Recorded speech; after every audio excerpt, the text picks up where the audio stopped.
السلام عليكم ومرحبا بكم في حلقة جديدة من بودكاست أجي نقولك. الحلقة اللي فاتت تعرفتوا عليا وعلى الهدف من هذا البودكاست. اليوم جبت معايا واحدة من أقرب الناس ليا، صديقتي اللي أكثر من 15 سنة صداقة، إيمان. واليوم غنهضروا على المسار الدراسي ديالها.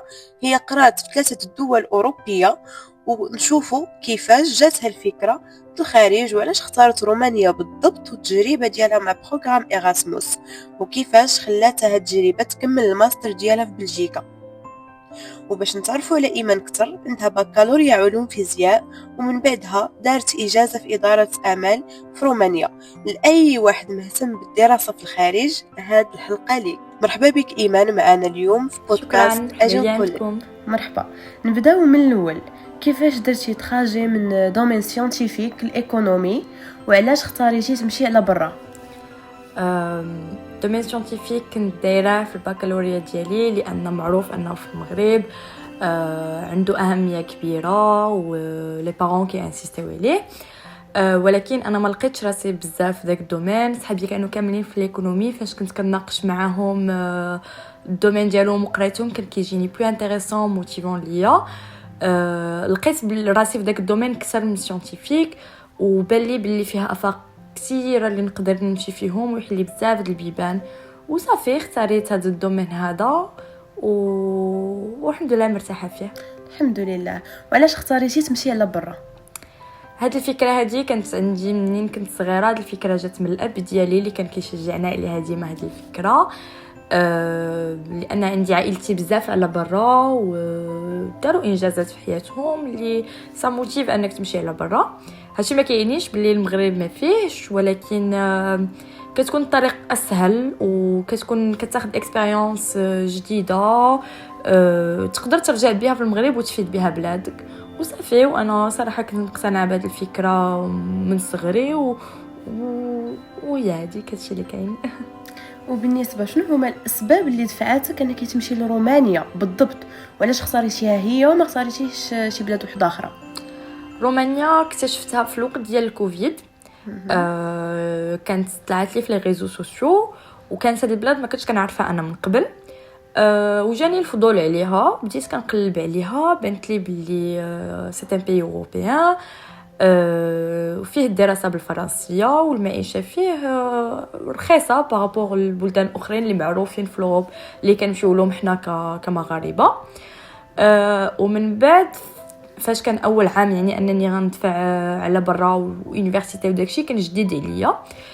فكرت انني ندير اجونس لان ما كنتش عارفه كاع لي بروسيدور وداكشي. وهما اقترحوا رومانيا قبل ما نقول لهم انني انا كنفكر فيها اصلا. يعني جاتني مناسبه وقلت يمكن هذه الفرصه وصافي سمعت ليهم ومشيت ليها. اوكي. وشنو هي لا بروسيدور اللي دزتي منها؟ البروسيدور كما قلت لك انا دزت من اجونس حيتاش كانت اول مره اول تجربه ليا. ما كانش عندي اكسبيريونس باش انني ندفع لي يونيفرسيتي، وما كانش عندي اكسبيريونس اصلا باش نقلب يعني على لي بروسيدور. دخلت للسيت يونيفرسيتي ولكن كان بالرومانيا، جاني صعيب. هو كان ممكن انني نترجم الصفحه ولكن مونك ديكسبيريونس اللي كان عندي ما صافي ستريس يعني. وخي الاشياء كانت واضحه. خفت لان الواحد فاش كيكون اول مره وما عنديش ما كثرتش لي زوبسيون بزاف. خفت من انني نغلط في شي حاجه وانا ما عنديش اكسبيريونس ما مولفاش في هادشي. درت اجونس. لاجونس اللي مشيت معاها كاينين في الرباط، ولكن كتجربه صراحه وكنصيحه ما كنغوكومونديهاش. الواحد صراحه يقدر يقلب لراسو ويدفع لراسو لان اجونس كتخدم لك بزاف ديال الفلوس على شي حاجه اللي بسيطه اللي هي البروسيدور الرومانيه. فقط كتجمع الاوراق اللي محطوطين في سيت اليونيفرسيتي، راهم كاينين في واحد لا روبريك ديال انترناسيونال. الاوراق واضحين. كتجمع هذوك الاوراق كتسكانيهم وكتصيفطهم في ايميل، يعني شي حاجه اللي بسيطه بزاف. الواحد يقدر يكونتاكتي اصلا اليونيفرسيتي نيشان كيجاوبوا على كل شيء، اي سؤال اي ورقه ما فهمتيهاش كيفسروها لك، يعني ما محتاج اجونس. كانت اكسبيريونس خايبه بزاف مع لاجونس لان في الاول وضحوا لي بلي انه كاين جوج لي زيتاب. الاولى انني ناخذ لاكسبتاسيون ديالي من لونيفرسيتي، وموراها كان البروسيدور ديال الفيزا. قالوا لي انا البروسيدور ديال الفيزا نقدر نختار انني نزيدها من بعد، كما انني نقدر نديرها لراسي. وانا الفيزا كانت عندي سابقا، ديجا درت فيزا، عارفه البروسيدور، عارفه يعني سهل بو موا، كنت عواله نديرها لراسي. الوقت اللي خديت فيه لاكسبتاسيون هدرت مع لاجونس باش يصيفطوها لي ونكمل البروسيدور ديالي بوحدي، ما بغاوش، قالوا لي لا، البروسيدور بديتيها معنا خاصك تكمليها معنا، الا ما كنتيش غديري الفيزا من عندنا غادي نانيوليو لك لاكسبتاسيون ديالك اللي هي انا خديتها، ويقولوا لكم كوا ليتيديون ناكسبت با لوفر، يعني عنده دوطر اوبسيون. يعني دزت من فتره قبيحه بزاف، واضطريت انني نكمل معاهم الفيزا باش انني ناخذ لاكسبتاسيون ديالي. مع الاسف يعني تجربه خايبه بزاف. هي خديت لاكسبتاسيون ديالي ولكن كان ممكن ناخذها لراسي، بزاف الناس خداوها لراسهم، لان اصلا هما البروسيدور كيديروها بسميتك، كيكريو لك ادريس ميل بسميتك على اساس انت اللي دفعتي ماشي اجونس، يعني ما كتفرقش. ماشي انا كنت كنفكر في داك الوقت لا الا دفعت الاجونس غتكون عندي بلوس دو شانس. هاد الفكره غلط بزاف، لانه هما كيدفعوا بسميتك، ما كيدفعوش على اساس انهم اجونس. هذه هي النصيحه اللي غنقول للناس، قلبوا مزيان في لي بروسيدور لراسكم، ولاجونس فريمون خليوها ديرنيير اوبسيون، لان صراحه الاشياء واضحه، ما محتاجينش اجونس اللي دير لكم اكسبيريونس خايبه بحال هادي. اوكي. بالنسبه ملي مشيتي لرومانيا قريتي عام ونص في رومانيا ودرتي بروغرام ايراسموس في فرنسا، وعاودتي رجعتي لرومانيا باش تكملي الاجازه، شنو هما التحديات اللي واجهتك لا من ناحيه اللغه الرومانيه ولا الاختلاف الثقافي، وكيفاش حتى قدرتي تتاقلمي مع النظام الدراسي اللي في رومانيا؟ داكوغ. التجربه ديالي في الاول في رومانيا غتكون التجربه ديال اي واحد اول مره غيخرج من المغرب ويعيش بوحدو. يعني هي ما سهلاش في البدايات ضروري، لان كيكون عندك ديجا دي بروسيدور افير في الاول باش تانستالا، خاصك تقلب على الكرا، خاصك تدير لانسكريبسيون ديالك في اليونيفرسيتي تما، وخاصك دير دوموند ديال بيرمي سيجور ديالك. يعني هادو بزاف د الحوايج اللي هما ماشي ساهلين، لان كاين باش دير البيرمي سيجور ديالك خاصك تحل كونط في البنكه، وهذه شي حاجه اللي صعيبه، لان بزاف د البنكات ما كي اكسبتيوش يحلوا لي ستوديون. يعني ماشي سهله البروسيدور في الاول، وماشي سهل انك تقلم انك تعيش بوحدك لاول مره مور ما كنتي عايش مع والديك، يعني عمرك ما عشتي بوحدك، ولكن كلشي كيجي مع الولف. يعني كدوز عليك واحد الشهوره في الاول اللي كتقنط فيها، كيجيك واحد الاكتئاب خفيف، ولكن اون فوا كتبدا تتعرف على الناس، كتبدا تحفظ البلايص، تخرج تشوف وداكشي صافي كتولي بحال دارك. يعني كتولف داك العيشه بوحدك، كدير واحد لا روتين اللي صافي كتادابتا لها، و كتولي عندك عادي، ما كتبداش تبان لك الصعوبه اللي كانت في الاول، كتولي ابيتود. بالنسبه اللغه صراحه باش تعيش يعني فقط هكا في الحياه اليوميه ما كانش مشكل، لان الرومانيين هما ناس متفاهمين بزاف وكيساعدوك. يعني كاين منهم بزاف اللي كيهضروا الانجليزيه، واللي ما كيهضروهاش يعني كيعاونوك هكا بجوجل تراديكسيون في التليفون، اولا كيحاولوا يفسروا لك هكا بالاشارات ولا شي حاجه، يعني كيتساعدوا صراحه. يعني ما لقيتيش مشكل في اللغه في هذا يعني في الحياه اليوميه، وما كتحتاجش بزاف، لان كاينه عندنا مثلا غتمشي سوبر مارشي اولا المول اولا شي حاجه اللي غتخلص فيها، مثلا اللي غتحتاج تهضر فيها الناس، ولا يعني غتدوز من السيلف باي ما غتحتاج اصلا تهضر مع الناس، كتدير لا لونغ اللي بغيتي انت في السيلف باي وكتدوز لراسك وخلاص. برا راني قلت بلي الناس متساعدين بزاف في حالات ما احتاجيتي، ولكن المشكل فين كاين هو فاش كتبغي تخدم. هنا كاين مشكل ديال اللغه، لان لما كانت عندك لغه كتليميتا بزاف كتولي عندك لوبسيون ديال لي سونتر دابيل اللي كيهضروا اللي زعما كيخدموا بالفرنسيه ولا الانجليزيه، اولا اللي عنده اللغه الالمانيه، اولا المهم لغات كاينين، ولكن زعما غيكون غير في لي سونتر دابيل، اولا تقدر تلقى اونتربريز فرانكوفون ولكن مثلا كاينه ميشلان اللي هي خدامه مع فرنسا ولكن كتقدر تخدم لا ماجوريتي ديال الوقت بالفرنسي غير في سيرفيس كليون. باش انك تاخذ دي بوست واحد اخرين صعيب الا ما كنتيش كتهضر رومانيه، يعني اون جينيرال لي تروك ادمينستراتيف والميديسين، حيت حتى الميديسين تقدر تقراها بالفرنسيه ولكن باش تخدم الا ما كنتيش كتهضر رومانيه صعيب بزاف. لي تروك لي براتيك اللي تقدر مثلا الا كان عندك شويه بروغراماسيون او لا اركيتكتور، يعني دي تروك لي براتيك ما محتاجينش الكومونيكاسيون بزاف تقدر، ولكن ماشي شي حاجه اللي مضمونه. يعني الواحد لا بغى يتانستالا في رومانيا خصو يفكر انه فريمون يتعلم اللغه قبل، لان باش تدخل حتى نمشي لتما ونتعلم راها صعيبه، لانك تكون باش انك تعيش بوحدك يكون عندك بزاف الحوايج ديرهم في نهارك وتخدم باش تعاون راسك في المصاريف وتزيد تقرا، راها صعيبه انك باش تتعلم لغه فقط. يعني هذا الشيء بالنسبه للصعوبات. اما من غير رومانيا هي بلاد زوينه مأمنه، يعني تقدر تخرج في الليل في النهار فوق ما بغيتي، ما تخافش من ناحيه سيكوريتي. وخا الناس كيقولوا بزاف حوايج اخرين، يعني احنا في المغرب عندنا فكره خايبه على رومانيا، ولكن هذه الصراحه شي حاجه اللي فكره غلط، لان رومانيا مأمنه بزاف والبروسيدور ديالها سهله بزاف على حسب ما كاينش البلوكاج. مثلا فرنسا ولا المانيا ولا هذا فيهم البلوكاج ديال الفلوس باش تمشي، رومانيا ما فيهاش. صافي هادشي كاين. بالنسبة لواحد نقطة ذكرتيها وهي أن الناس عندهم فكرة خايبة على رومانيا، وكنسمعوا أيضا أن الدبلوم د رومانيا غير معترف به ولا يعني كيقبلوا أي واحد. كاين هاد الأفكار بزاف، أنا سمعتهم قبل ما نمشي، ولكن هاد الافكار هادو خاصك تسمعهم من الناس اللي عايشين تما، ماشي من الناس اللي ما عارفينش اصلا شنو واقع في البلاد، شنو اليونيفرسيتي، شنو النوع ديال الدبلوم، شنو لي بارتنيريا اللي عندهم. مثلا انا اليونيفرسيتي اللي كنت فيها سيتي احسن وحده كاينه في رومانيا في ليكونومي، كنت في لاكاديمي دي زيتود ايكونوميك في بوكارست. وهذه الدبلوم ديالها لي تري ريكونو، عندها بزاف دي بارتنيريا مع لي يونيفرسيتي في العالم ومع دي زونتربريز لي كبار اللي منهم ديلويت و اي ميشلان، بزاف دي زونتربريز لي كبار اللي عندهم بارتنيريا مع اليونيفرسيتي.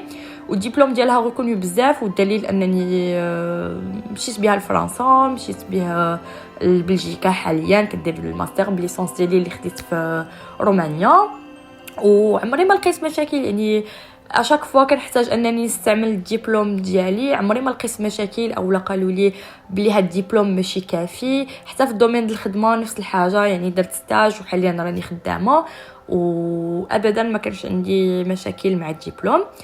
وهذه افكار غلط ان الدبلوم ما معترفش به، ولان رومانيا راها دوله في اوروبا، وفي العام اللي داز دخلت ليسباس شنغن حتى هو، يعني ولات بحال فرنسا بحال المانيا بحال بلجيكا نفس الحاجه. والمارشي ديالها بلاكس الي ترو بيان، راه في طور يعني كيتطور بزاف، دخلوا بزاف لي زونتربريز لي كبار، المارشي زوين، خاصو فقط اللغه. داكوغ. بالنسبه يعني من بعد كنتي مشيتي لفرنسا ودرتي بروغرام ايراسموس، كيفاش كانت التجربه ديال ايراسموس كانت زوينه وخايبه في نفس الوقت. تجربه ايراسموس مزيانه بزاف الواحد يديرها، لانه فاش كتدير تجربه انترناسيونال كتبين باللي انك منفتح على التغير وعلى انك تتعلم وتكتشف حوايج جداد. وهذه شي حاجه اللي كيبغيوها بزاف لي يونيفرسيتي. الا مثلا كنتي معول انك تدفع لبلاصه اخرى بوغ ان ماستر اولا دكتوراه ولا شي حاجه اولا خدمه اصلا، لان اي خدمه كتبغي لي زومبلويي ديالهم تكون عندهم اكسبيريونس في هاد البلاد باش يجيب شي حاجه جديده يزيدهم اون فالور اجوتي. يعني هذه شي حاجه اللي مهمه وكتنفعك حتى الواحد كتنفعو انه يتعرف على ناس جداد، ثقافات جداد وكل شيء. دونك من هذه الناحيه كانت زوينه. وانا في الايراسموس كنت مشيت لواحد ليكول دو كوميرس في بوردو، وكانت اكسبيريونس مزيانه بزاف، حيت هذه من لي ميور ايكول دو كوميرس في فرنسا، وماشي فقط فرنسا، عندهم في بزاف د البلدان اخرين. يعني كانت الكاليتي ديال ليدوكاسيون زوينه. كان كيجيبوا لنا دي زونتربريز اللي كيجيبوا لنا لي بروجي ديالهم، كنا كنخدموا على دي بروجي ريال، يعني بحال اللي كيدخلوك في المارشي دو ترافاي وانت كتقرا او ميم طون. يعني اكسبيريونس اللي مفيده بزاف، تعلمت فيها بزاف د الحوايج في الدومين د القرايه ديالي. كان عندنا دي كور لي تري انتريسون ولي تري براتيك. الحوايج اللي ما عجبونيش في هاد الاكسبيريونس هذه هي المدينه اللي اختاريت. جو تروف انها ما كانتش لو ميور شوا. كنت في بوردو اللي هي مدينه صغيره، ولكن هذه كتبقى اذواق.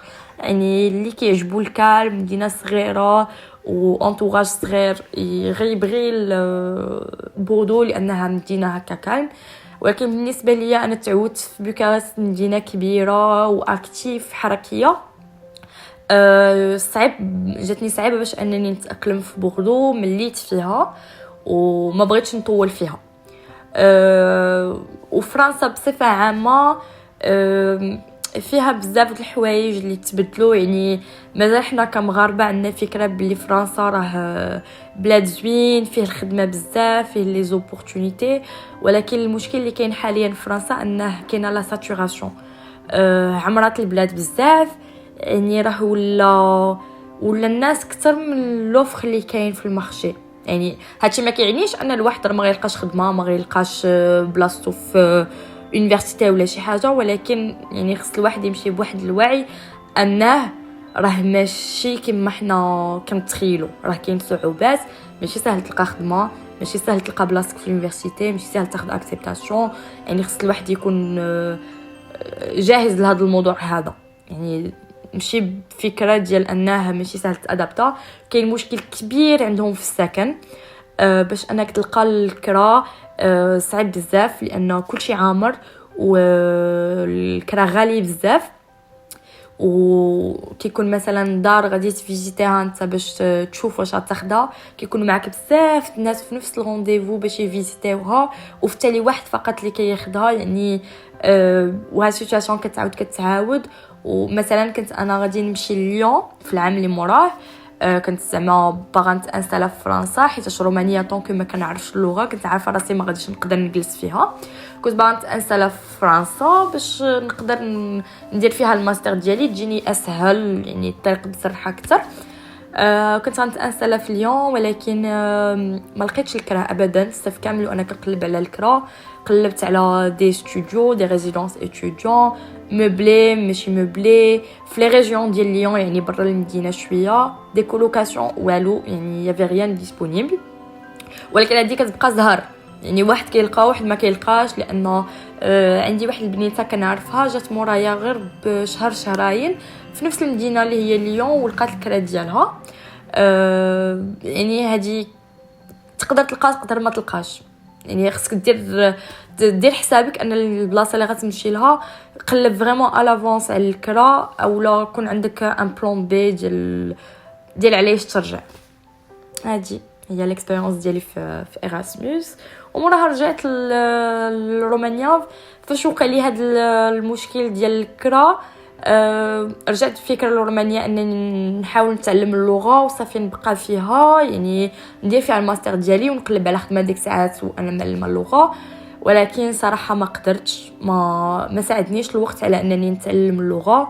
يعني عرفت راسي ما غاديش نقدر نبقى تما.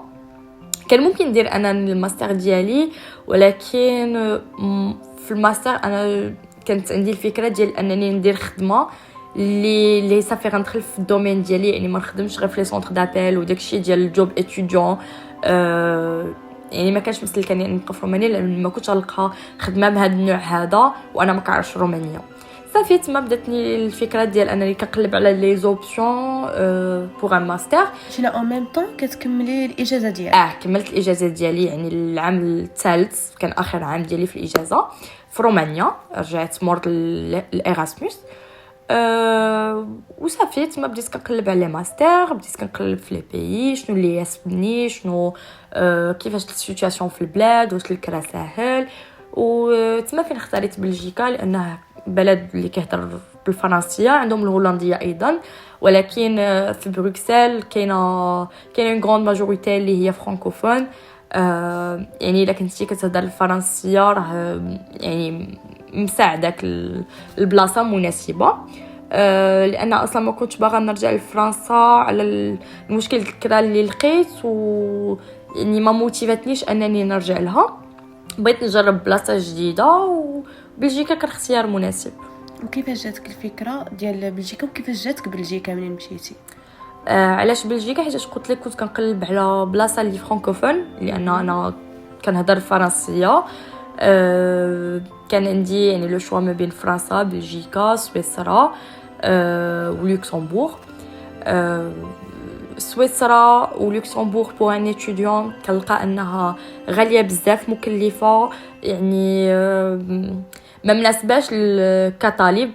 تقدر تكون مناسبه اكثر كخدمه، ولكن كطالب كنشوف مصاريفها غتخم عليك اكثر.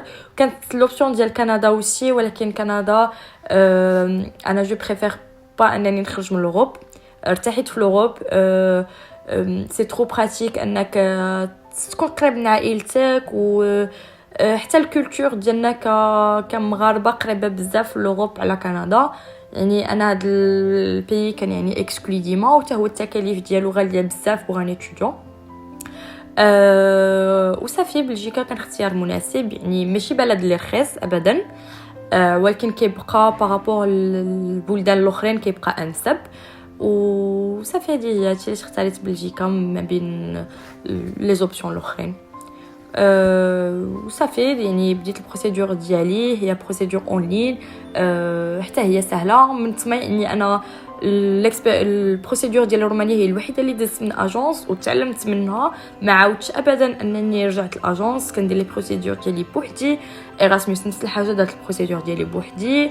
بلجيكا بوحدي، كلشي سهل اون لين. كتدخل السيت ديال اليونيفرسيتي، كتكونتاكتيهم يعني باش الا عندك شي اسئله وكيجاوبوا كاملين. صافي كتعمر الدوسيي ديالك، كتختار الماستر اللي بغيتي، كتسنى واحد الفتره وكيجاوبوك، يعني كيعطيوك لاكسبتاسيون ديالك.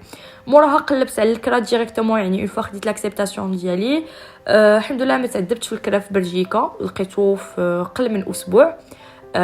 ولكن عاونوني فيه اليونيفرسيتي باش لقيت الكرا، يعني هما ما كانش عندهم دي زوبسيون ديسپونيبل، ولكن صيفطوا لي دي ريزيدونس اللي فيهم دي ديسپونيبيليتي، وعطاوني الكونتاكت ديالهم، يعني هضرت معاهم وجاوبوني. يعني في اسبوع كانت عندي الكونطرا ديالي وخديت اللوجمون ديالي. موراها بديت البروسيدور ديال الفيزا. ما كانتش سهله بزاف، كيطلبوا بزاف د الوراق، وكان خصني نمشي للادارات في رومانيا، يعني كان شويه مشكل د اللغه هنا لقيت. ولكن الحمد لله سلكتها وصافي وخديت الفيزا ديالي، وحاليا راني مستقره في بلجيكا. اوكي. كي جاتك بلجيكا مقارنه مع رومانيا، وشنو هو دابا التخصص ديالك دابا اللي كملتي فيه؟ رومانيا عندها لي زافونتاج ديالها اللي هما كقلت سيكوريتي وراحه البال. الناس فيها مزيانين بزاف، وعيشه فيها مريحه.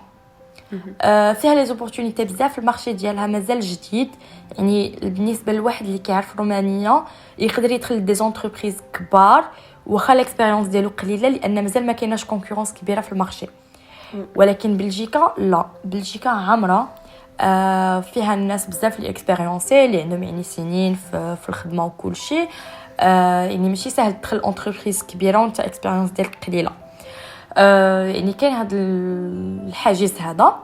ولكن عاود الواحد اللي ما كيهضرش لغه كيهضر فرنسيه مناسبه اكثر بلجيكا، لان كتعدد الفرص ديالك، يعني كيمكن لك تدخل في الدومين ديالك لان ما عندكش الحاجز اللغه. كتدخل في بوست صغير، هذه شي حاجه اللي نورمال لانك كتاخذ منها الاكسبيريونس. ولكن ماشي مشكل انك الواحد يدخل في بوست صغير وكبر في لونتربريز، وهادشي اللي حاليا درت. وصافي بالنسبه ليا هادشي، يعني رومانيا عندها بلاصتها وبلجيكا عندها بلاصتها، على حسب شنو الواحد عنده، شنو الامكانيات ديالو وعلاش كيقلب. يعني ما نقدرش نقول لك هذه احسن من هذه، كل وحده شنو فيها. بلجيكا مثلا عندها مشكل ديال السيكوريتي، ما مأمناش كما مأمنه رومانيا. فيها مشاكل، يعني ما تقدرش تعطل في الليل، خاصك تحضر راسك، ما تمشيش لاي احياء، يعني خاصك ديما تكون حاضر راسك. هذه، ولكن ما نقدروش نكروا ان فيها فرص. اوكي. والتخصص ديالك حاليا دابا اللي دايره في الماستر ديالك؟ في الماستر ديالي مور ما درت الاجازه ديالي في اداره الاعمال. اداره الاعمال هي اون برانش لي جينيرال، حيتاش انا كم ما قريتش ليكونومي قبل، يعني كان اول عام ديالي في ليكونومي، اختاريت انني ندير برانش جينيرال باش انني نعرف الدومين اكثر ونشوف فين غنرتاح، يعني لان ليكونومي راه دومين لي تري لارج فيه بزاف د الحوايج، يعني فاش كدير هاد لا برانش هادي كتقرا شويه من كل شيء وكتشوف راسك فين مرتاح. انا في هاد الفتره هادي ارتحيت في تو سكي ماناجمنت كومونيكاسيون ماركتينغ، وهادشي اللي درت في الماستر ديالي. درت ان ماستر في استراتيجيه كومونيكاسيون ديجيتال وماركتينغ.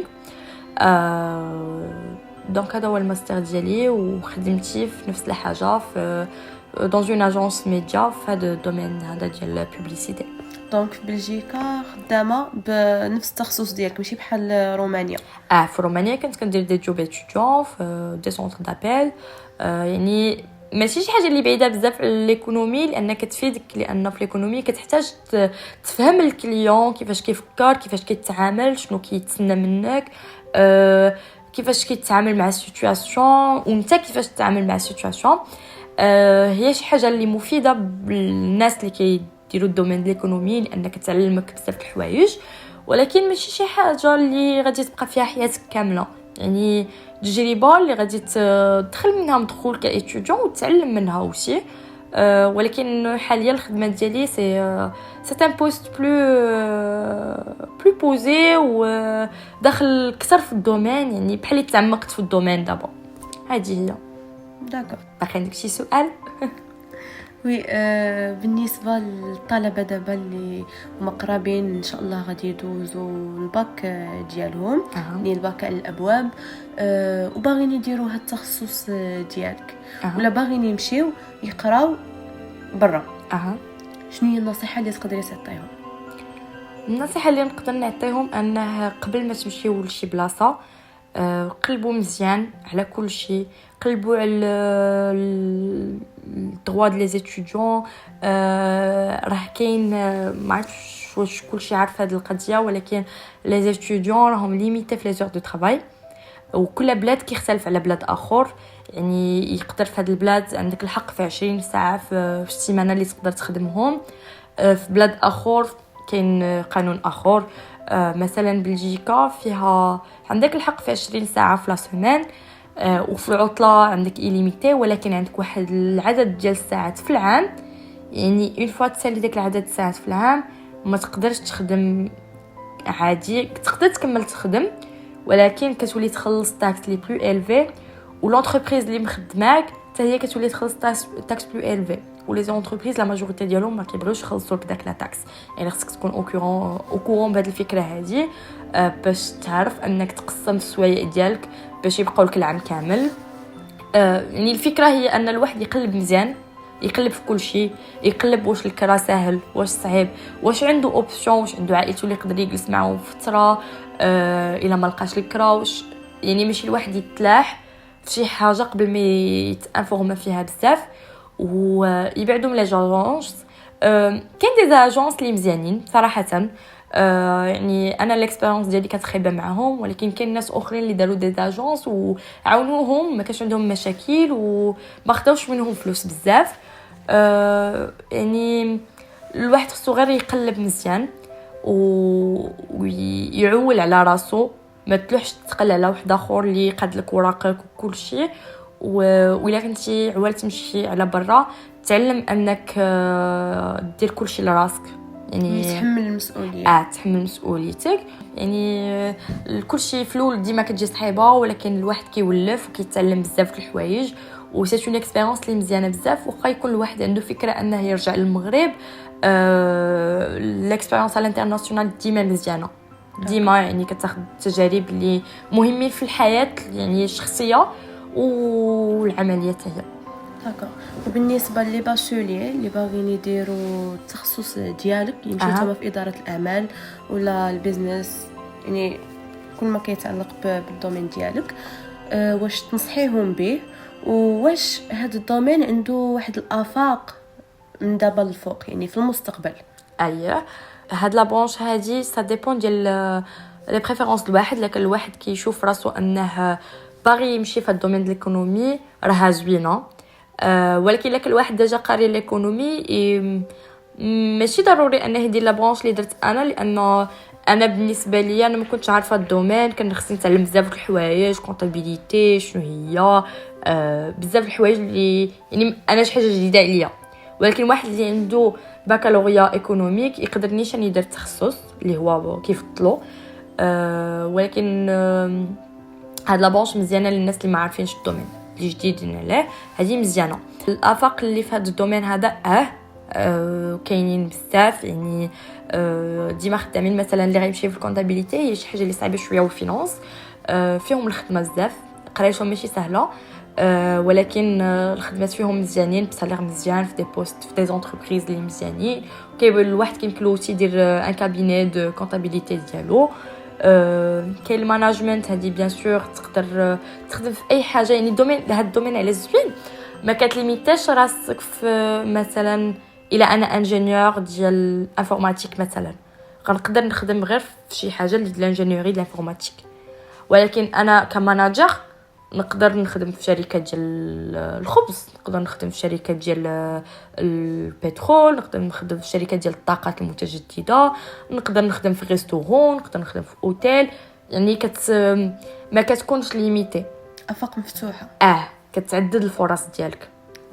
يعني هذه اللي مزيانه. ولكن الواحد حتى هو خصو يقلب، وخاص في الوقت اللي يكون واحد كيقرا ما يقولش انا دابا كنقرا من بعد نخدم. لا، الخدمه راه مهمه. يعني واخا يكون عندك ماديا الامكانيه انك يعني صافي غير تقرا ما تخدمش، لا، لان لي زونتربريز ما كيهمهمش الامكانيات ديالك نهار اللي كتجي تخدم، كيهمهم الاكسبيريونس ديالك. والدبلوم ديالك ديال القرايه وي مهم، ولكن الاكسبيريونس بروفيسيونيل اهم. الا كانت عندك دبلوم ما عندكش اكسبيريونس، راه ما غتكونش عندك تي با ان بروفيل لي اوسي انتريسون ك الا كان بروفيل واحد اخر عنده نفس الدبلوم ديالك وعنده اكسبيريونس ودي كومبيتونس. يعني الواحد ديما اي فرصه جاتو باش انه يتعلم منها يستغلها. هادشي اللي كاين. شكرا بزاف ايمان على هذه المشاركه عليك القيمه. القصه الصراحه ديالك ملهمه لاي طالب كيتمنى يكمل المسار ديالو في بلاد اخرى. كنظن بزاف ديال الناس غادي يستافدوا من التجربه ديالك ان شاء الله. شكرا بزاف على الحضور ديالك معنا. وهنا كانت نهاية حلقتنا اليوم مع إيمان. تجربة ملهمة جمعت بين الطموح، التحديات والقرارات الصعبة. شكرا لها على المشاركة ديالها وعلى الصراحة اللي عبرت بها على كل لحظة عشتها خلال الدراسة خارج المغرب. لكن مازال مسالينا.